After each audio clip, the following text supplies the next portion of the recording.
अयोध्या नगरी में खुशी का माहौल था। राजा दशरथ अपने सबसे प्रिय पुत्र राम का राज्याभिषेक करने जा रहे थे। चारों ओर उत्सव की तैयारियां चल रही थी। प्रजा प्रसन्न थी क्योंकि राम सत्य, मर्यादा और करुणा के प्रतीक थे।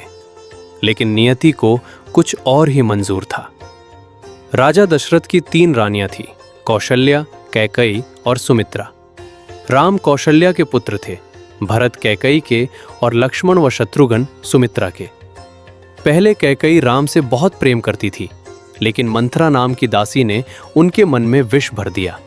मंथरा ने कहा कि अगर राम राजा बने तो भरत का भविष्य अंधकार में चला जाएगा।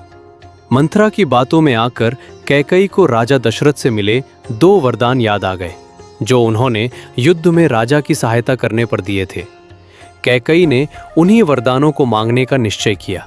उन्होंने राजा दशरथ से पहला वरदान मांगा कि भरत को अयोध्या का राजा बनाया जाए, और दूसरा वरदान कि राम को 14 वर्षों के लिए वनवास दिया जाए। राजा दशरथ ये सुनकर टूट गए। वे बेहोश हो गए और राम को वनवास भेजने की कल्पना से ही व्याकुल हो उठे। लेकिन वचन के बंधन में बंधे राजा कुछ भी कर पाने में असमर्थ थे। जब राम को यह समाचार मिला तो वे तनिक भी विचलित नहीं हुए।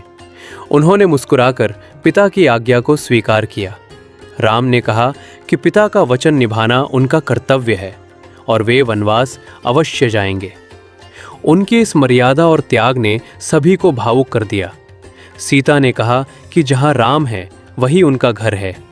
उन्होंने भी वनवास जाने का निश्चय किया। लक्ष्मण भी भाई और भाभी के बिना रहने को तैयार नहीं थे, इसलिए वे भी साथ चल पड़े। अयोध्या में शोक छा गया।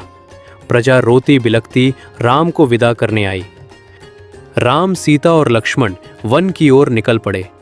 रास्ते में ऋषियों से मिले, आश्रमों में रहे और धर्म की रक्षा करते रहे।